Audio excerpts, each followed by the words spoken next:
Ladies and gentlemen, welcome to another edition of The Bird Calls. I, of course, am your host, David Grubb.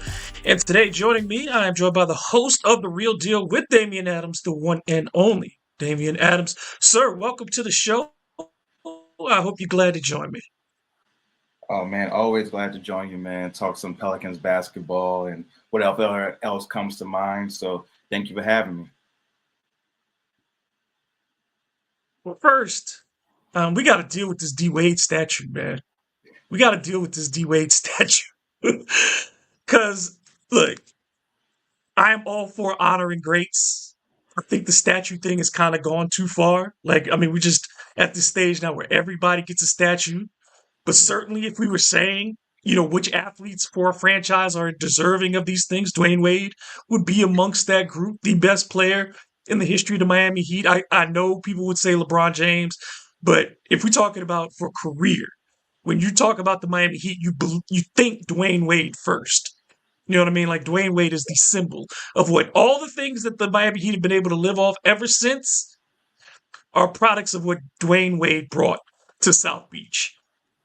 That being said, why did they do that man so dirty with that statue? I don't know if it was just too hard of an emotion to try to capture on a statue with him screaming like that. And I get to try and get the iconic, pose with him saying, "This is my house," and pointing down with him screaming out like that. Maybe they should have just picked a different one that was easier, where, it just had his face and it was an easy one to do, because that one did not come out looking like him at all.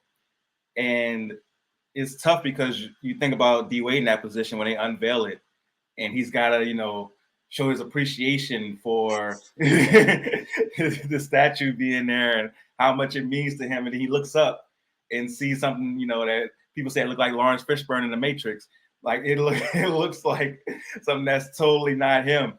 That's got to be tough. That's got to be a tough position to be in. So, hopefully they're able to maybe remake it or retool this current one and get one that is more, a representation of what he actually looks like. But like you said earlier, he definitely deserves it. He deserves one that looks like him. So Miami, let's get on that. Let's get one that actually looks like him, and let's do better. But yeah, Miami definitely, if there's, Dwayne Wade is one that deserves a statue there because of all he represents. And you don't have the LeBron era without Dwayne Wade. It doesn't happen. So Dwayne Wade definitely deserves a statue, and maybe they should choose a different one. Maybe if him, doing his iconic dunk or something like that, to where he's not making that same facial expression that obviously is a little too hard to do on a statue. It was too hard for them anyway. Because, I think, we've seen, like, let's use the Lakers, for example. What they did with every one of their iconic players who's gotten a statue at this point is put them in a pose that we remember from their playing. Shaq is dunking, Magic is leading the fast break. Obviously Kobe's, and they're doing two for Kobe. So again, Kobe sets this precedent. You got the first one with him and Gianna, but you're going to get another one. That'll be a different representation. But again, all the players are doing iconic type things. The Jordan statue in Chicago is the Nike ad come to life. You know what I mean? It's Jordan with the split legs, doing the Air Jordan symbol essentially outside the United Center. This one, yeah, I remember Dwayne Wade saying, "This is my house" after the dunk. I get it. But I think what we think about with Dwayne Wade is always going to go back to those initial commercials when his career started, when it was fall down 7 times, get up 8. You know what I mean? Those types of things. Or from the series against the Mavericks, where he leads them back from 0-2, there has to be a playing image that kind of symbolizes, like everybody know the building could change and it won't be his house anymore. You know what I'm saying? Like there could come a time when you got to change the building. But what we remember about D Wade is like he's one of the most physical two guards that we ever saw in this league. A little shorter than most at 6'5", you know what I mean? Like not that long, lengthy two guard that the Jordan Kobe model was. A much more physical two guard, and you don't really get the physicality of Dwayne Wade from that image. Yes, Dade County is Wade County, and I get that. But it didn't feel like it captured, even if you were going to go with a pose, it just didn't feel like that pose captured what you remember most about Dwayne Wade. Yeah, no, I agree with that. I would love to see one of him like driving the lane the way he was so good, like dipping that shoulder to get by you. I think that would be a dope one to see, like him dipping that shoulder, getting by you, and being so low to the ground and still having that balance. I think that's one of like the iconic images you remember of Dwayne Wade is driving past people and people having to adjust how they regarded him because he was so good at getting so low to the ground and getting around you. So I think that would be a dope one, seeing him drive. Honestly, I remember him going more to the left, of driving to the left and dipping around his opponent. I think that would be a really good statue. Absolutely. And I saw somebody yesterday, I think it was OJ Spivey, and he was like, y'all clowned us for that Allen Iverson statue, and now Dwayne. you know, but even the AI statue was smaller, but it was AI in playing form. And so you could at least be like, yeah, that's Allen Iverson. I get that. Like this one with Dwayne Wade, it just feels like they slammed the head on somebody's body and it didn't work. Um, a segue. The Pelicans maybe have some players who could get their own statues one day. Maybe we'll see. Maybe. But right now, they're still on the way to trying to earn one. Pelicans 2-1 on the season. Game one without Zion Williamson. And I'm only saying that because, the last two have had Zion. But in the game one, all the things we left with after the Bulls game was optimism. You were excited about everything. And that kind of was tempered, obviously, by Dejounte Murray's injury and him breaking his left hand and being out for the next 6 to 8 weeks, 4 to 6 weeks, excuse me. And we'll see how quickly he comes back from that. But the last two games, you need a comeback, a big comeback in the fourth quarter on the road against a bad Blazers team, and you hit the game-winning shot to get that one. And then you look completely lifeless in Sunday's matchup with Portland. What have you seen the last two games, both good and bad, out of the New Orleans Pelicans? The good was on Friday night in the second half, right? You saw them be able to adjust to what Portland was doing.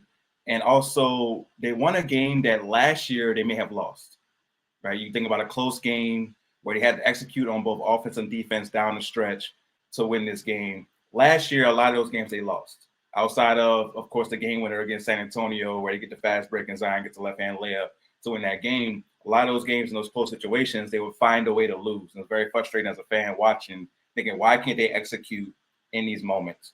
And it seems like on Friday night's game, they were better at executing in the second half in those moments.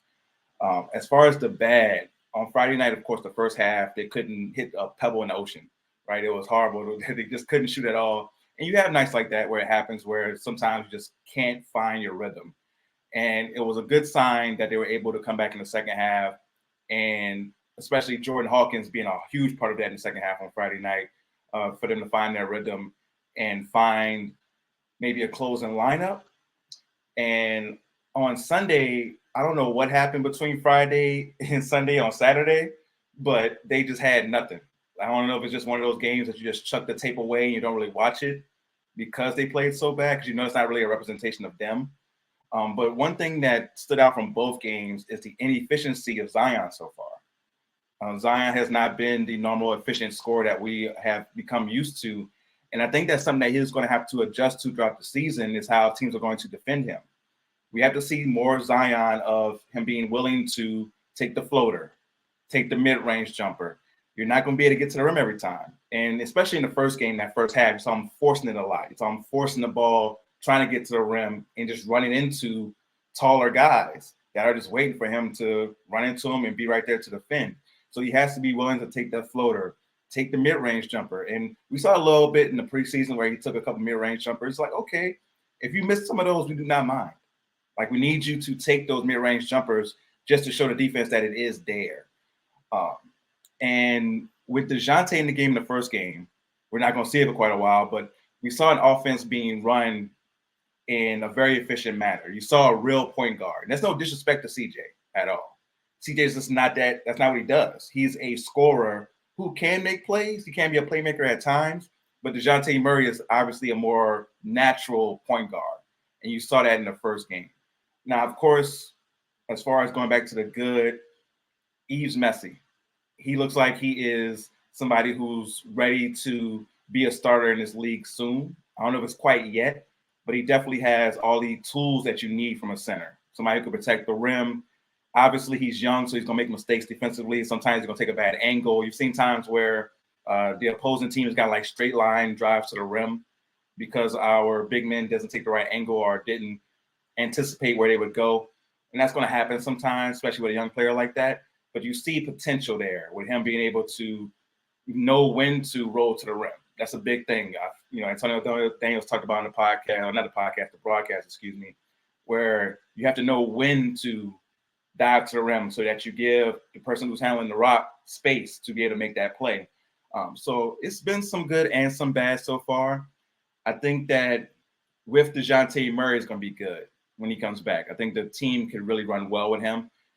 I think that in this time when he's out, it's going to be important to find who that playmaker is. Is it going to be more Point Zion? Is it going to be more Point Ingram? Who's going to be the guy who can really get the offense running? And also, can you make sure that you are running plays that they can execute down the stretch and don't run the same play back to back? That's something that I think that I see Willie Green do a lot, where they'll have an action that works and then they'll run it again. And sometimes you want to do that because you might find something that the defense just doesn't have an answer for. But there's other times where you want to switch it up and then get back to that, so that the defense doesn't know what's coming and what's coming, and what they're going to run. So I think that there's been both, some good and bad. I'm still optimistic about the season. The lack of size definitely has shown its ugly head at times. But I think that once you get more Ease Messi in the game, that lack of size isn't going to be as apparent when he's playing more. Do you think, and this is something that's bothered me since the preseason, the Pelicans had the fewest amount of preseason games of any team in the league. They only had 3. Yeah. One gets canceled. So you only had 4 to begin with. Lakers played 8. Like people can remember, Lakers played 8 preseason games. Yeah. The Pelicans had 4, got 1 canceled. In those, your starting 5 never played a single minute together in those 3 preseason games. Your commitment to the James Borrego offensive philosophy, attacking the paint, shooting more threes.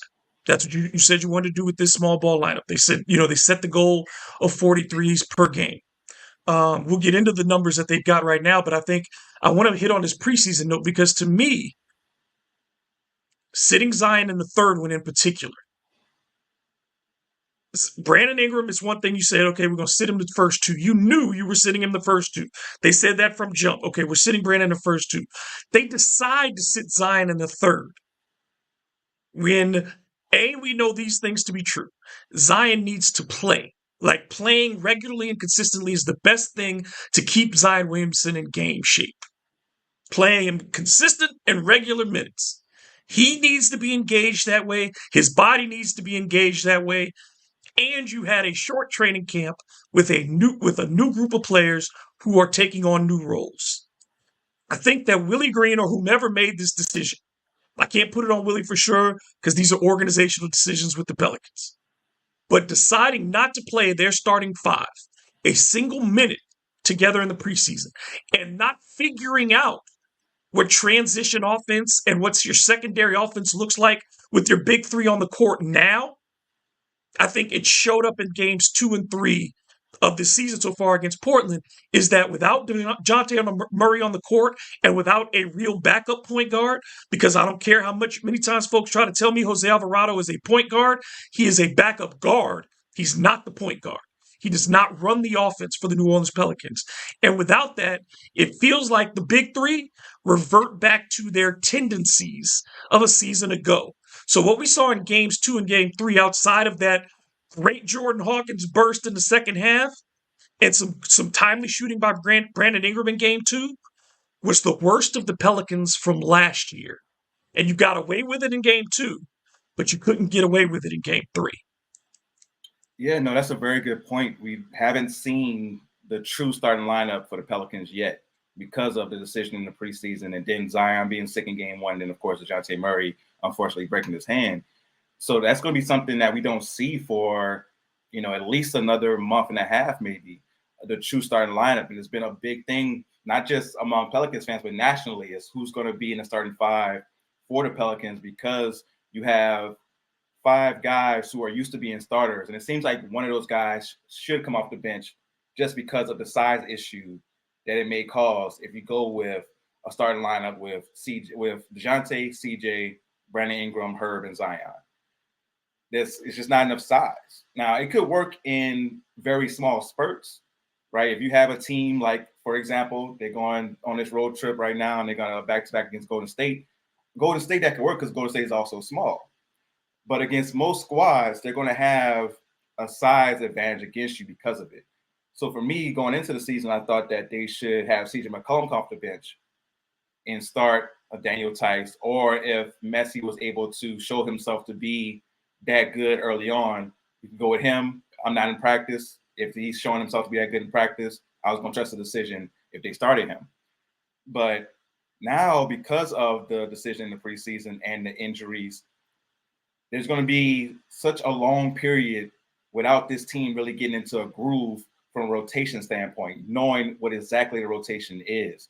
So I think that's a very good point that they should have played at least the starting five in 2 of the 4 scheduled games. And of course, you have Mother Nature cancel one.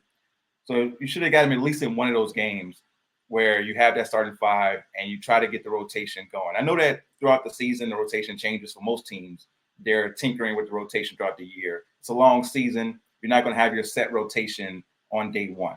I get that. But you should at least have, not to make it political, but you should have concepts of a plan going into the season on what you think the starting lineup should be and what the rotation should be. And then as that season goes along, that plan becomes more concrete. So I think that they're going to have a problem with chemistry going into very important games come December, January, because of the lack of just that continuity that you get having the rotation together for a long time. It just seems like there is a conflict in how a couple of the guys want to play and how the Pelicans state that they want to play. Now, we've seen over the last 2 seasons, CJ McCollum has had to adapt his style of play. He had to get off the ball, shoot more threes. He's done everything you've asked him to do. And I would say that of the starters, certainly in the first 3 games, CJ's been the most consistent player. Yeah. From half to half, from game to game, all 3 games, you've gotten what you're supposed to get out of CJ. He's not supposed to be your best player. He was the best player on Sunday. But he wasn't the best player in the first game, but he was close to it. He wasn't the best player in game 2, but he was close to it. He's been right there in all 3 games as far as his production. He's given you what you've asked for your 3rd best player, or 4th best considering if Dejounte's in the lineup. You know what I'm saying? So you've gotten what you're supposed to get out of him. But out of Brandon and Zion in particular, Brandon's first halves have been abysmal all season long. In each 3 of the games, Brandon has been terrible in the first half. In all 3 of the games, he's been much better in the second half, except for Sunday, where he was just bad the whole game. Zion, he's shooting below 20% in the first half of these games. Like, the start has just been terrible. He got it going with the assists in Friday night's game and was able to create some things in the point Zion lineups. But Sunday, he like you said, kept driving in and there was nothing. The lack of height is one thing, because I think it makes the defense easier to play towards Zion because you don't fear anybody finishing around the rim right now behind him. So it's easier to kind of gang up and build that wall. But the other part is, like you said, I just don't think there's a commitment to this tempo. They got to play faster. And they are playing incredibly slow basketball. Yes, they rank right now, I think, 11th in terms of pace. But that's because they played the Bulls, who are number 1 in pace, and the Blazers are 10th because the Blazers played against the Pelicans. Yeah. So it's not like they're really playing fast, because I don't think they're not getting up and down the court quickly. They're not getting into their offensive sets quickly. They're not getting shots up in the first half of the shot clock. It's just been an offense that seems to hang around the 3-point line again, passing the ball from one side to the other, and then when it gets late, somebody playing one-on-one and trying to get to the bucket or bail it out by kicking it back out and getting a 3. It just doesn't seem like they're following the principles that James Borrego and Willie Green said that they wanted for this team offensively. Yeah, no, I definitely agree with that. And you expect with the smaller lineup that, especially when Zion gets the board, when Zion gets the rebound, we should be out, because he can push it, and it's perfect for him to push, force the defense to collapse, and then you get open shots. And they're going to build a wall. That's going to be the first thing of every defense, to build a wall when Zion has the ball coming downhill. That should open up shots for Herb Jones in the corner, for CJ McCollum, for Jordan Hawkins when he's in the game, for whoever's surrounding Zion. That should be the plan for when he gets the board to go out and push it. And one of the things that going into this year, I expected Zion to get more rebounds because of the lack of size, and those rebounds to benefit the pace. Because when he rebounds, we should be pushing and going as soon as he gets the board. And that's what anybody outside of Daniel Tice and Yves Messi. Anybody else gets the board, we should be going and just pushing right away. And they shouldn't be looking for anybody to pass the ball to, because once you get going, you're forcing the defense to not get set. You're getting easy shots. So I think that that's got to be their mindset of, outside of Daniel Tice and Yves, anybody else gets the board, you push, and we'll figure it out once we get down there, because it should be something that's easy to read because of forcing the defense to react instead of already being set. Yeah, like you would think that they'd have those advantages because, again, you're talking about a team that has 4 ball handlers on the floor at the top at all times. Maybe not individual shot creators, but Herb Jones can handle the ball in a fast break. Zion can handle in the break. CJ can handle in the break. BI can handle it in the break. You have all these guys, like you said, and it shouldn't matter who the defense is with at those moments because you're operating quickly. And I don't see the fundamentals. What are the basics of what they're trying to do? You don't see a secondary break when they are in transition. And you're not seeing a lot of transition. Another part where it feels like the Dejounte Murray injury is hurting them. Dejounte Murray had 8 boards in game 1. You don't have another guard. Jordan Hawkins has done a good job off the bench rebounding. But now you take 8 boards out of your starting lineup at that guard position, somebody who could turn and get it up the court very quickly, who was conditioned to get it up the court very quickly. I think that's another significant loss for them. And it feels like as long as both Dejounte and Trey Murphy, whose value to me for this team has gone up while he's been sitting on the bench recovering with his hamstring injury, they have to just manufacture ways to increase this tempo. Yeah, no, I'm right there with you. They have to find ways to get it down the court and get easy buckets, and also get Zion in position to get easy buckets, which I thought they did a good job in the second half of the first game against Portland. You saw him run some sets where Zion was able to get post position. One play that stands out was where Ingram came down on the wing. Zion had his guy posted, and his defender was fronting. You saw Zion direct Ingram to pass the ball to Daniel Tice for the better angle on the pass, and got an alley-oop. And then they came right back down like a few possessions later and got another alley-oop for Zion.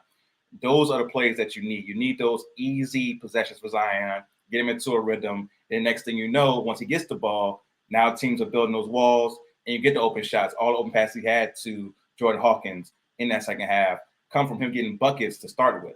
So I think that's a big thing, is getting Zion going and Brandon Ingram going in the first half, to where now teams are aware of, okay, he might be in a rhythm. We can't allow them to take over the game. That opens up shots for everybody else, especially in transition. How worried are you about the individual pairing for Brandon and Zion? It's been something that obviously has come to a head this season with Brandon's free agency impending. And I think fans are divided on their view of it. There are folks who are in the Zion has to stay and Brandon must go camp. They're in the Brandon must stay and Zion has to go camp. And then there's the two of them need to figure out how to work this thing together. Where do you sit amongst those, and which do you think is the most realistic path to success for the Pelicans this season? Well, they definitely got to figure it out together, because if there was another realistic path, it would have happened already. Like, I think that if there was a realistic path for, us to trade Brandon Ingram and get something of equal value back, it would have happened, right? I was surprised when the big trade went down with the Knicks, where they got Karl-Anthony Towns. I was like, oh, I'm surprised that the Pelicans, as far as I know, weren't involved in that in some type of way, trying to get Karl-Anthony Towns for Brandon Ingram. Because you would figure if they could get Julius Randle and Dante DiVincenzo in that deal, then maybe the Pelicans could have Ingram and somebody else for Karl-Anthony Towns. And that would have been very interesting to see how that fit would happen. But you figure, like, with Zion, needing the spacing that Cat can provide, that's something that could have been really nice. And then Cat provides also, he's a good rebounder. Something that's, he don't get talked about for that because he's, such a good shooter at his size, but he also is a good rebounder and does provide the size that we don't have right now. You figure maybe that could have been a path, but now they have to figure it out together. Now, a big thing that we talked about for years is how to stagger them. and have one of them in the game, at any time. You have your point Zion lineups. You're going to have the lineups where Ingram is the guy handling the ball for the most part. So that's a big part of it. But when they're in the game together, how do you make the best of both of them, right? And for me, I think the best thing is to have the ball in Zion's hands and have Ingram work off the ball. Because when Zion's off the ball, of course, he can cut to the rim and catch alleys and come in and crash the boards and stuff like that. But it does provide a spacing issue, because when you have Ingram working and you want Ingram, they've talked about it, and I know that the first broadcast, they had the GM come down and talk about it a little bit, and you could kind of sense his frustration at times with Ingram, where there was one play where Ingram started getting to his bag, and you heard David Griffin say, "Oh, he going into his bag again," and you could hear the frustration a little bit. So you need to get to a point where you have an Ingram make those quick decisions.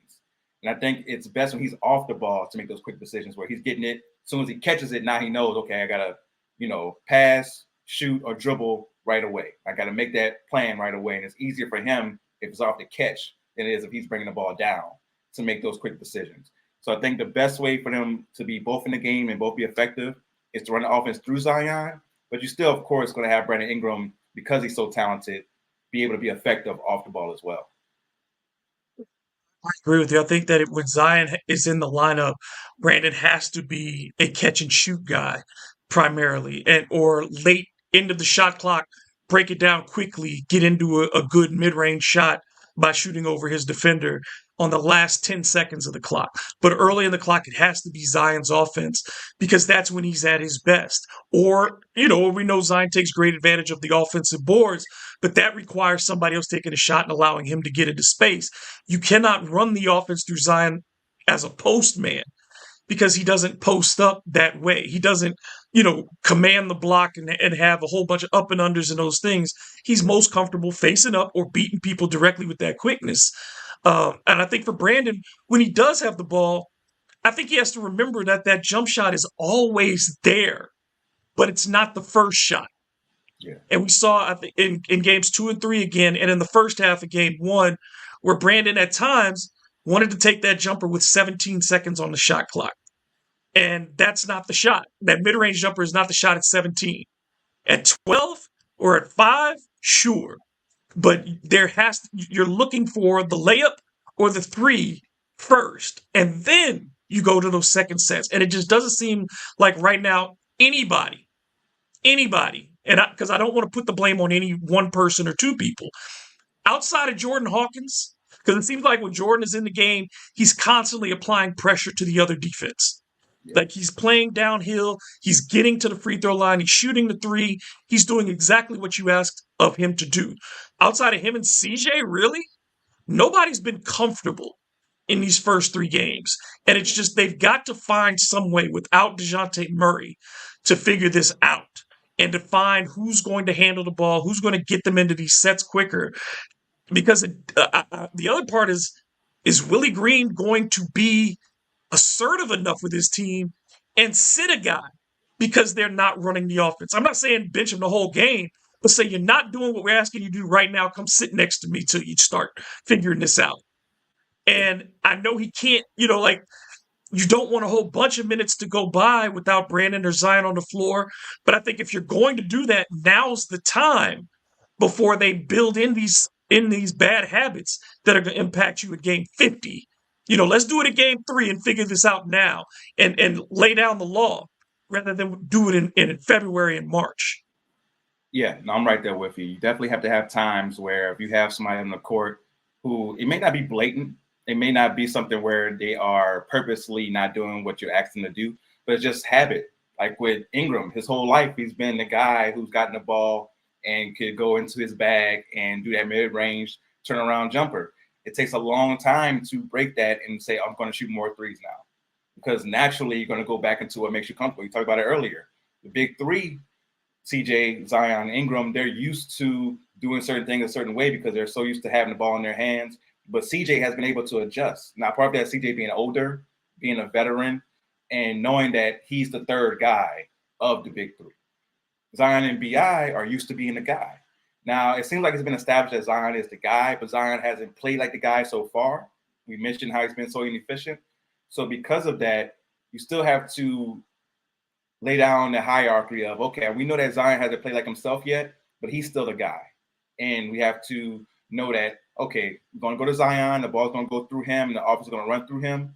But Ingram, we still need you to be you, but just in this new way. We need you to be you, but like you said, no certain situations where you get the ball and it's less than 10 seconds left in the shot clock. We've run the offense, it hasn't worked. Now you get into your bag. Now you do what makes you special because we need you in those situations, right? End of the game against Portland in the first one. That's what makes you special. The fact that you can hit that type of shot on your way down that most people can't hit is what makes you special, Ingram. We get that. We also want you to shoot, maybe 7, 8 threes a game because you're getting open shots off of what Zion is doing, off of action that, if you run, maybe you'll run like a split screen action with Jordan Hawkins, and teams are now so afraid of Hawkins that he's attracting 2 people and you're getting easy buckets in that way. There's going to be different things that you can run that makes it easier for Ingram to get into a rhythm earlier and for Zion. And I think those things are really important to establish now going forward. And then by the time Murray comes back, you already have those in place to where he can just kind of just put them in place like a puzzle piece to where he's like, okay, I'm the point guard. And I know they want to run this to get Zion going. They want to run this to get Ingram going. I think that's really important now to find out what plays and what sets get them going in the easiest way to where when Murray comes back, he already knows what to do.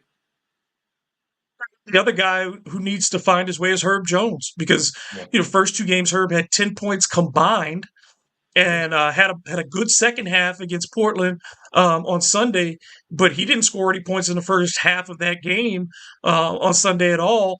Barely took any shots. I mean, I don't think he took a shot in the first half on Sunday. And look, Herb was, again, we've talked about Herb flirting with 50, 40, 90 last year for his shooting line. You've got to keep giving him shots. It's not a whole bunch of shots. Herb may only take 5 to 6 shots a game, but you got to get him the shots. And you can't have have 2 positions. If you're starting Tice, and have Herb Jones out there where you have non-scoring threats. If you're playing 3-on-5 on the offensive end, you're just killing yourself. And the Pelicans have been playing 3-on-5 in the first half in these last 3 games. Yeah, with Herb, it's both on Herb and offense. I definitely want Herb to be more aggressive and assertive. Like when he does get the ball, don't look to pass right away. Now I know some of it is the play that they're calling where he gets the ball and it's for Ingram to come off of a dribble handoff or something of that nature. But there's times where he gets that ball and if he's not wide open, his first thought is to pass the ball. So that's something that has to change for him is his mindset where he gets the ball and somebody closes out on him, drive past it. Because we've seen Herb do it. We know he can drive to the rim and he has those long strides where he can get that layup. Use that more often to where you become a threat. Or even when you do drive in, if you're able to have the offense or the defense collapse, now you can kick it out. Become a threat in that way also. So it's him getting the ball from the other players, but also his mindset of being aggressive once he does get the ball. I'm going to run through some numbers with you, and I'll get your thoughts on where the Pelicans are when you hear these numbers. And I think that they indicate that this is a team still trying to find its identity. They're only a +4 on the fast break, -8 in points in the paint, -1 in second chance points, +12 in points off turnovers. I don't think any of the gaps, fast break, you got to be more than a +4 on the break if you're the Pelicans. That's an area you got to win. -8 points in the paint. I think they're lucky to only be a -8 in points in the paint right now. Second chance points, again, the Pelicans have to keep people off the offensive glass, and we saw they did not do a good job of that in the last 2 games. And the points off turnovers are +12. I think that's where they've been actually pretty solid. That's the one area that I'll give them is the Pelicans have not turned the basketball over much during the season, and then they've been able to score pretty effectively when they do get those opportunities that just haven't been enough. Yeah. No, I'm definitely when you hear those numbers, like you said, it's definitely a team still trying to find who they are. And it's also a team that needs Zion to do what he does. When you talk about those points in the paint, that's where Zion comes in, right? And that's, what his specialty is. So you need to get him the ball in areas that he can go to work and do what he does as far as getting the ball in the paint, which of course will lead to what the offense actually wants is those 3-point shots and those open threes because he's created such a force with his points in the paint. As far as the fast break, that definitely comes with turnovers as well. Got to force those turnovers. And we saw that in the second half against the Bulls. They were able to force more turnovers, get out and run. And when they're running, it really looks good because they have, so much talent as far as all the ball handlers that they do have. And, someone who has also been big in that coming off the bench is Green, being able to come in and force turnovers, being that Najee Marshall role pretty much of coming in, having energy, forcing turnovers, him and Jose Alvarado being able to do that.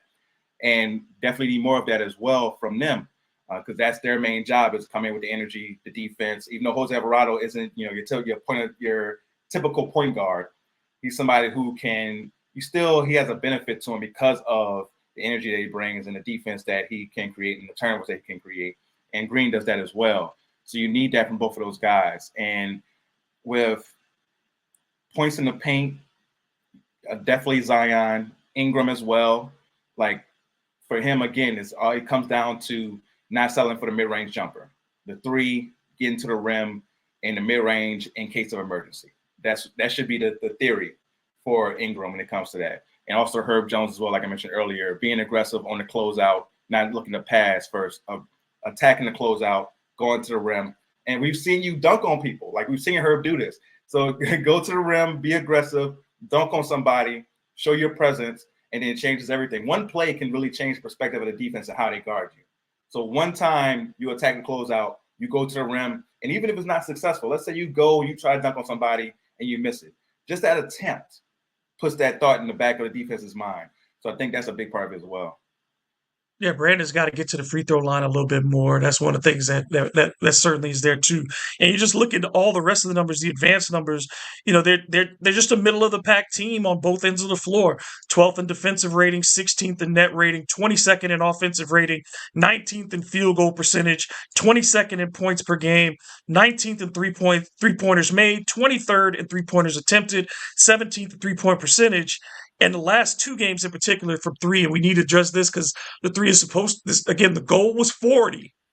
And we know last season when the Pelicans made 12 threes, they were a very good team. When they shot 36 or more threes, they were a very good team. And the way the league is going, we're seeing another uptick in 3-point attempts, exemplified by what Boston did on opening night. Yeah, that's the far range of 61. But you're seeing teams across the league get closer and closer to that 40 mark. And in the last two games, the Pelicans attempted 30.5 threes per game and made 10.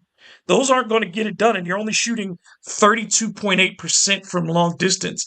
Outside of Jordan Hawkins and CJ McCollum, nobody's been making their shots from beyond the arc either. Yeah, and that's something that's going to come with time. I think that part doesn't worry me as far as the making of the threes. Now, the attempting of the threes is something that has to go up. I think that, again, with Zion, that's the key. If you're getting Zion to be efficient and you're getting him going downhill, that's going to attract the defense. It's going to open up more three-point opportunities. And the more open threes you have, the more you're going to make. Now, you're going to have some bad nights. That first half or the last two games against Portland, you've had bad nights where it just seems like nothing's going in. That's going to happen sometimes. Like basketball, that's going to happen. But you want to have those attempts be consistent each and every night. And I think that it starts with Zion, getting him going, getting him the ball in his hands, going downhill, and attracting the defense. And also players being comfortable shooting a three that may not be super wide open. Sometimes you're going to have a contested three where, maybe they stop short. You still got to shoot that, right? You can't hesitate on something where if they're not truly respecting it. If somebody closes out short on you, and they're not going to close out short on Hawkins, but if they close out short on Herb, if they close out short on Green, you still have to attempt those threes and be confident in those threes that you attempt. It's not going to be open every time, but if you have it to where it's a good three and it's not just, of course, we don't want you shooting fadeaway threes over great defense, but as far as just you can step into it, it's comfortable, you just shoot it because that's the goal, is to get the attempts up. And once those attempts go up and you just get into a rhythm, you're going to have those games where everything's going in as well. So when you have those games, it's going to balance out the field goal percentage in those ways because you're getting the attempts up. You have to remain committed. And that's the thing, is you have to go through the lulls. Like you said, they're going to be shooting lulls, even over the course of a game where you miss 5, 6, 7 in a row. and you got to keep getting them up. And we're not seeing the corner three, which was always a problem for the Pelicans. The corner is the easiest shot in the entire. That's the one you want to take. And the Pelicans only had 4 or 5 corner threes in the game on Sunday. They've got to get those up. I think that's also a function of you're not moving the ball, because if all your threes are coming from above the break and they were heavily from one side of the court, that tells me it's a lot of one man deciding to take that shot rather than the ball finding someone and taking the shot. And the ball just has to keep moving, and that goes back to that commitment. What do you want to be? And is the philosophy bigger than the players? And I think when you look at teams, whether it's the Indiana Pacers or the Boston Celtics or whomever, when they decide this is the style of play we're going to play, this is what we do. It don't matter who you are in that green uniform. If the ball finds you behind that line and you're open, you let it go. That's the job. You let it go. You will be sitting next to Joe Mazzulla if you haven't let those threes fly. And I think, again, those guys, I don't want anybody to be scared to shoot or think if you don't shoot, you're going to the bench. But like you said, sometimes it ain't going to be perfect. But give your team the opportunity. You give Zion that opportunity to grab an offensive rebound or shift the defense and get us a better look because you got the offensive rebound off that first three. Now you've shifted the defense. Your shooters move into a better line of sight and get a good look. There's ways to use this. They don't need to become a desperate three-point shooting team. I don't think that's what either of us would advocate, is that you're just jacking them up to be jacking them up. But you have to see where the league is going. And if you're not doing a proper diet of three-point shots, you're going to starve. No, that's definitely a fact. And you look at a team that has been great over the last few seasons that's struggling so far, like Denver. Denver is a team, even though they have, the player who a lot of people say is the best in the world right now in Jokic, they're not able to really get off offensively because they're not doing it from the three-point line. So if you see a team like that that's struggling, that's been a recent champion because they don't have the three-point shooting, that should be like an eye-opener. Like, okay, we know where the league is going. Even teams like Denver have to adjust to this and have to find ways to get threes up and to shoot a decent percentage. And the only player that's in the rotation right now that shouldn't be looking to shoot threes is Eves. Outside of Eves, even Zion, if he's, butt naked wide open, should take the shot. So if anybody's hesitating outside of Eves to shoot that three, they should come sit down for a second. Just nothing's wrong. We just want you to come sit down for a second. We want you to see what the offense is doing right now as far as shooting that three-point shot. And when they get the ball in the possession or in the situation that you were just currently in, watch what they do. Watch how quickly they make the decision to shoot it, to drive, or to pass. That's another thing. You can't have the ball sticking. That's the thing with Boston. Even Tatum and Brown, unless it's like a late, possession, it's not sticking. It's quick. Everything is super quick with them, and they do it in such a way to where it makes the defense, it can't really get set, even on possessions where it's not fast break. They move the ball so fast that the defense is still kind of just scrambling to catch up to what they're doing. And that's how you get all the open threes. And, one thing that Herb lived off last year was the corner three. Like, he lived off the corner three last year. So you got to find that corner three for Herb Jones to get him in the rhythm as well. And, I think, like you said, when you talk about just the ball not sticking, these are the basics of basketball. That's on every level. Your coach tells you that the ball should never be in your hands. Like, you make those decisions instantly. You catch it, you're either passing it along, you're dribbling to the hole, or you're taking the shot. We're not surveying. We're not doing a whole bunch of looking around. You know where your next guy's supposed to be. And I think that lack of familiarity, I just feel like the Pelicans are hampered by that, of guys still not really sure of what their roles are 100%. And they need to sort that out. They need to figure out who's doing what and what their primary responsibilities are, what their secondary responsibilities are, what their tertiary responsibilities are. And I don't think there's a clear understanding. It just doesn't feel like everybody gets it. You know what I mean? The bench, for some reason, they're fine. They're like, Jose has not shot the ball particularly well, but you'd say overall, like you said, you start with Jordan Hawkins. He's giving you 18 points a game off the bench. Great. Like, Jordan is putting himself in the conversation for most improved player right out the gate. When Trey gets back, if you're telling me that Trey's going to be on the bench, then I know the bench is still strong. If you're moving CJ to the bench when Trey gets back, I know the bench is still going to be strong. Yeah. I'm only going to still only have one shooter in the lineup. In my starting lineup, all my shooters are sitting on the bench. But I know my bench is strong. I feel like with Eve's coming off the bench, he's showing you footwork, he's showing you defensive ability, he's showing you rebounding. He's not ready to be a starter, but he's the best big man you've got. He's better than Daniel Tice already. Even his screen assists are, near the top of the league. So you look at what Eves brings to the table, and the rest of the bench, Javonte Green is giving you, as you said, that Najee Marshall role, and gives you physicality, gives you speed in the open court, can finish with above the rim, even as an undersized wing. So I'm happy with the bench. The problem with the Pelicans has come from the guys you expect to do well out of the gate. And it's just, I think that's the most frustrating part, is that year 6 of this experiment that we've got going in New Orleans, it seems like the chemistry is still not right. And injuries certainly play a role in that. But part of this is guys being better professional basketball players. No, that's a big part of it. And like you said, the chemistry comes from quick decisions. That's where that chemistry can come in at. Because in Boston, you see those quick decisions. You see the chemistry of everybody knowing exactly what they're supposed to do. And part of that could be coaching as well. Like maybe what the role is for each player has not been conveyed to them in a way to where they know exactly what to do. And also, you don't want them overthinking it. So that's a balance. You don't want them to overthink what they're doing on the court, because they made the NBA for a reason. So you want them to go in there with the confidence of, okay, I know what exactly I'm supposed to do. I'm an NBA player. Let me do what I do. But you also got to know, like, okay, I want you to do this. I want you to work on these certain things. And it's up to the coaching staff to make sure they have that balance of implementing confidence, but also letting them know they have certain things to work on to where they feel comfortable enough to do what they do normally, but also improve on the things that they want to improve on. And again, it has been 3 games. We don't want to overreact too much. But those 2 games in Portland definitely were like, okay, there's something here that needs to be worked on as far as the starting lineup. And maybe Dejounte Murray is the answer, right? Because you saw how much he impacted the game against Chicago with his playmaking, just knowing certain just easy things. Like there was a possession late in the Chicago game where he came down and he could have, forced the CJ on the other side, but he knew, like, okay, this is the moment where maybe we should run the clock a little bit. Let me pull it back out.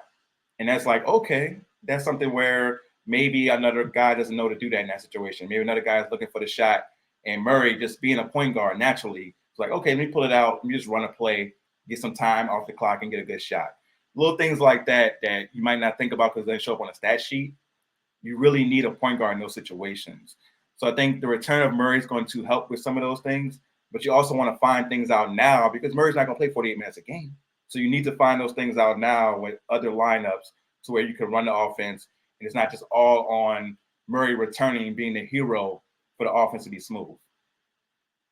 I don't think that's a fair burden to put on Dejounte or even Trey, because I think people are going to do that with Trey as well when he returns and expect there to be some magic solution to the offense. This is in their heads. This is about executing the philosophy that they have. So it's not a one-person job. It's all, you have basically 6 starters on this roster, and it's for those guys to figure out in particular. Let's look ahead to these Warriors games. Pelicans have a back-to-back starting on Tuesday. It's Tuesday and Wednesday in Golden State, their first true back-to-back of the season.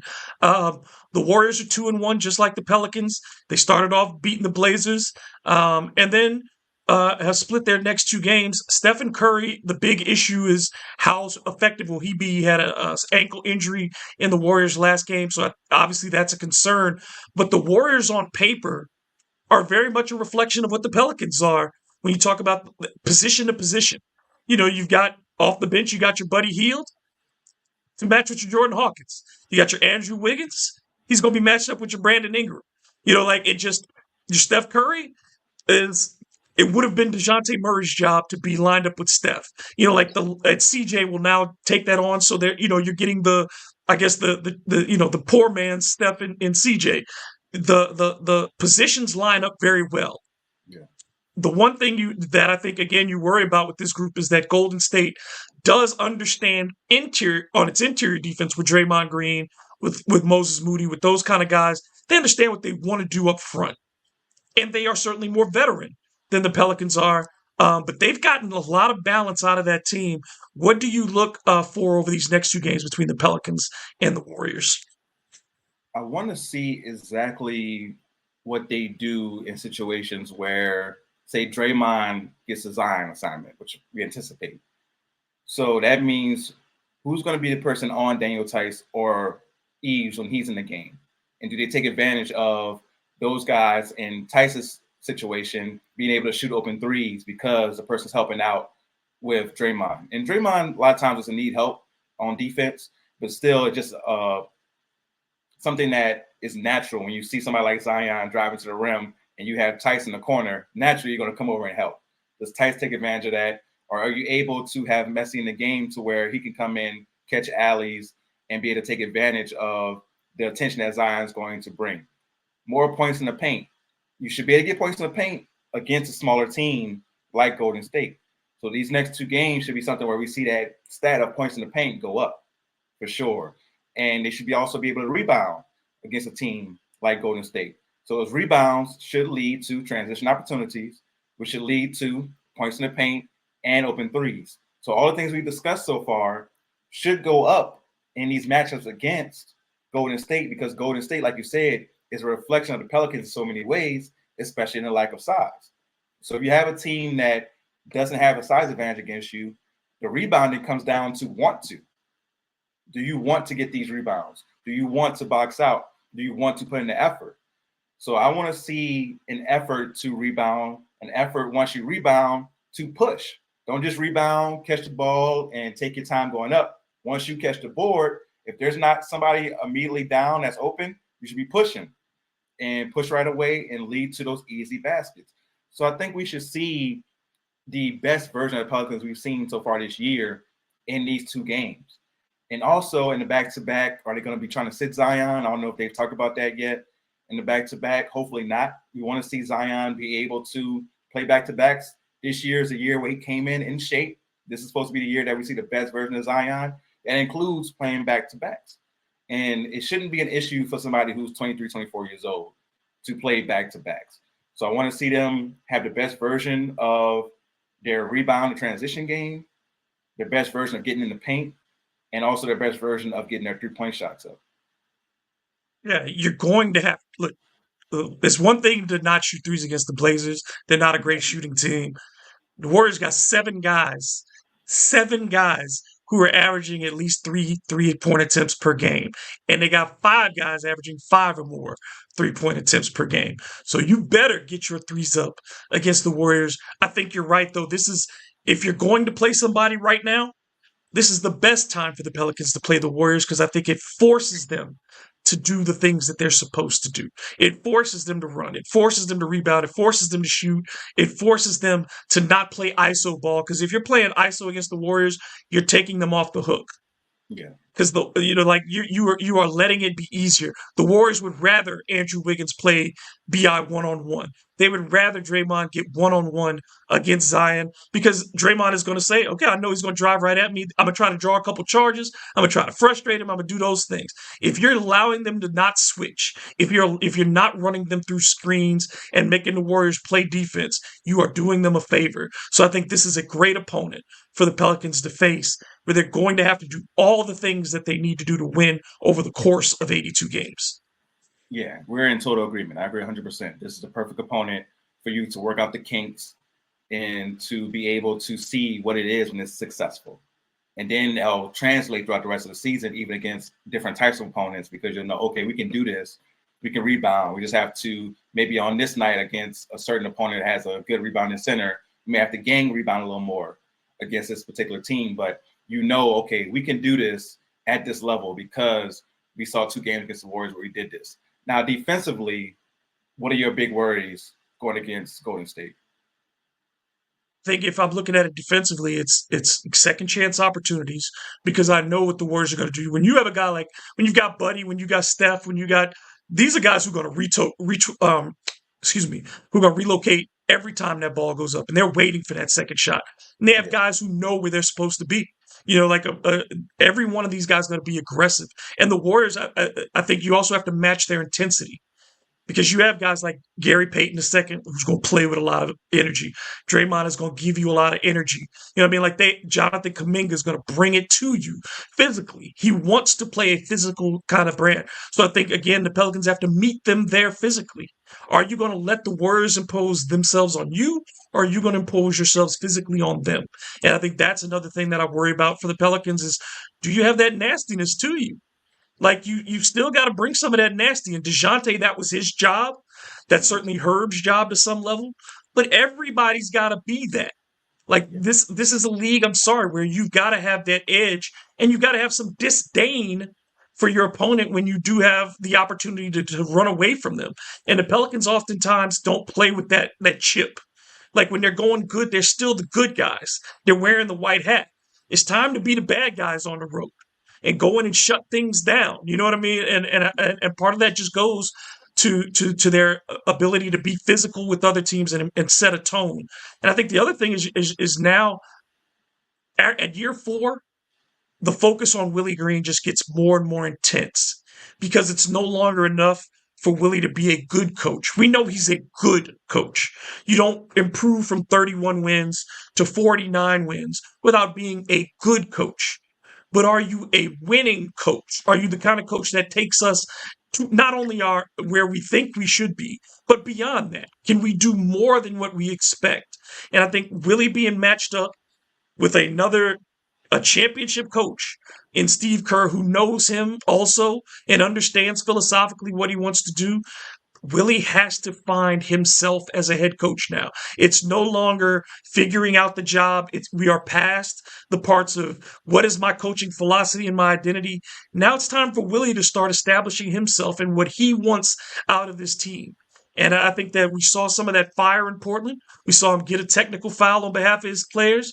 We saw him get a little angry. I think we need to see a little more of that fight out of Willie to keep that on his guys and keep that energy high.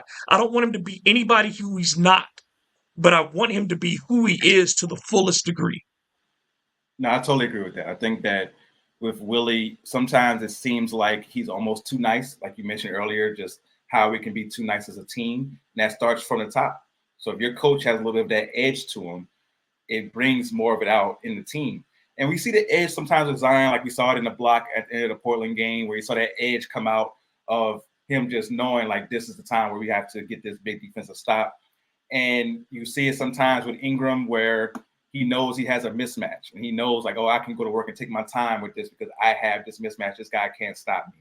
And we need more of that throughout the team, of that edge. And somebody like Green brings that edge of, okay, we're not being nice. We're going at these guys next that we're going at. And the thing is, with Golden State, we have a little bit of history with them, right? You have Draymond, who's talked, trash to the Pelicans and said that they're not those guys. So that should be something that's in the back of their minds, like, okay, they don't think we're those guys. And even if you go back, before that, the Warriors, in my opinion, have kind of disrespected New Orleans because you go back to the year before last, you had 2 early games in New Orleans. It was happened to be back-to-backs, and they set their starters both times. That's something that, for me, I would take as disrespect. Like, you guys just didn't even deem it, us important enough to have your starters playing those games. Now, New Orleans won both of those games, of course, because they didn't play anybody. But I would deem that as disrespect. Like, you guys saw us on the schedule and said, oh, we're going to use this game to just rest our guys. Like, we deem it to where we can have a chance to win even without playing our starters in your arena because we're like, okay, this is on the end of a 4-6 stretch. Didn't Steph go like 4 years without playing in New Orleans? Something like that. Because they were resting him every time. Yeah, something crazy like that. And I was like, yo, this is wild that this hasn't been called out by like the league or something. That they like us. People in New Orleans are paying hard money to see Steph at the time, see Clay, see Draymond. So if I'm the Pelicans, I take that as disrespect as well. Like, oh, this team, this organization has disrespected us in the past. So that should add an extra edge going into these matchups. Yeah, the Pelicans don't have a whole bunch of rivals in the NBA. You know what I mean? Like, I think Memphis certainly qualifies. It has become a rival to them. Oklahoma City, there's a burgeoning rivalry there maybe. But I think the Warriors are as close to anybody. If you're going to qualify a team as a rival, this goes back. You know what I mean? Like, this goes back. Even when you go back to the 2017-18 season when they played each other in the second round. And there was some disrespectful things that happened in that second round playoff series. Some things with the refs that people, still the free throw discrepancy, that is still something that Pelicans fans want to talk about with this year's team and Zion's lack of ability to get to the free throw line and those types of things. So I think the Warriors are kind of like a great mirror for this franchise to kind of test where it is. The Warriors are not who they were. Certainly, they are not the champions that they were, but they are still a dangerous team. They are still a team that can embarrass you if you let them. And I think that this is a good test for the Pelicans before they come home to what is an important early season homestand. Because you remember, after this, Indiana, which is a team that is faltering right now, but certainly has a lot of talent as well. Atlanta, Dejounte is not going to be around for a game that we thought was going to be really emotional when the schedule was first released. But Dyson Daniels, who's been playing really good basketball, who's got his revenge. Dyson seems to be playing with a chip on his shoulder right now and showing the league and has said openly about the Pelicans, they didn't give me a role for 2 years. I got a role in Atlanta. And he seems to be thriving in it. Now, whether you agree with what Dyson's assessment is, he clearly feels a certain way about his time in New Orleans. So, I mean, like, you want to at the very least, the Pelicans have to earn a split of these 2 games before they go back home. I think you're going to feel much better about a split or 2 wins than you will if you come out and lose these games, even if you put up a good fight. Yeah, no, you definitely need to get a split. And you look for tomorrow night for an edge right away. You play like that on Sunday. There should be a response that has nothing to do with the Warriors. Nothing to do with them at all. Just on you. Like, we play like... Where's your pride? Yeah, we play like doo-doo on Sunday. We have to bring a prideful opening. That first quarter, we should see just an edge to New Orleans, just a bite to their execution. There should be an extra oomph to everything they do in that first quarter. And it should carry throughout the game, but especially in that first quarter, we should see just an extraness to them. Like, okay, they realize they didn't show up on Sunday, and that can't happen again. So that's my first thing. I want to see a response to that bad game in the first quarter. Out of Brandon and Zion in particular, I want to see them going downhill early in this game, attacking the basket and creating shots for the other guys. Like, if the ball is alternating possessions, I don't want to see CJ bringing it up really in the first quarter. I don't want to see CJ bringing it up. I want it to either be Brandon initiating and getting right down, attacking and kicking it out, or Zion initiating and getting right down and attacking and kicking it out. I think it's so important, and the stats bear it out. When Brandon and CJ in particular don't shoot well in the first quarter, the Pelicans don't win. They need to get off good starts psychologically. It is who they are. And I think you're right. If we don't see that kind of effort, and it has nothing to do with the Warriors, it's about erasing that embarrassment from Sunday. You got to erase that. You got to get that off the film. That cannot be the last thing that you remember is the way you played on Sunday. You got to change that immediately. Because if it creeps in, if you come out flat in the first quarter against the Warriors in that building where you know it gets crazy loud and they get on those rolls and they start making shots and then things become really easy for them, you're not going to come back from 11 down. You're not going to come back from 12 down against the Warriors on the road. So, yeah, establishing this early is huge. Before I let you go, one last question. I asked folks, and it's still early enough in the season to give their predictions. I have the Pelicans at 45 wins this year. Just because I think the West is tougher. I don't think as many teams are going to be approaching that 49-50 win plateau that they did last year. I don't think anybody runs away with 60-plus wins in the West. I got the Pelicans at 45 and hanging in that 7 through 10 spot right now, especially with these injuries. But what's your thought on the long term for the Pelicans this season? Going into the season, I said that the Pelicans can get to like 46, 47 wins, which I think can get you a 5 or 6 seed, like you mentioned in the Western Conference this year, because it's so deep that teams aren't going to have, outside of maybe OKC, you're not going to have teams with just a bunch of wins this year in the Western Conference. So, that should be the main goal. The first goal should be not to be in the play-in. Avoid the play-in. Yes. Yeah, avoid the play-in. And I think they can do that by getting a 5 or 6 seed. Top 4 will be a little rich in the Western Conference, but I think they can get a 5 or 6 seed around 46, 47 wins. All right, sir. Please tell the folks how they can keep up with you, your podcast, and your activities on social media. And we'll definitely have to do this again. Oh, for sure, man. Thank you again for having me on. Love talking basketball with other people who know how to talk basketball. It's so much fun to be able to do that. So I really appreciate you. You can find my podcast, The Real Deal with Damian Adams, on any podcast platform. So whatever one is your favorite, just go there, search The Real Deal with Damian Adams, and you'll find it. We're bringing it back today. So if you are, looking for the podcast, make sure you go ahead and subscribe, and the new episode will be up on your feed pretty soon. On social media, you can find me at The Real Deal WDA. That's The Real Deal, W as in whiskey, D as in Delta, A as in Alpha, on all social media platforms.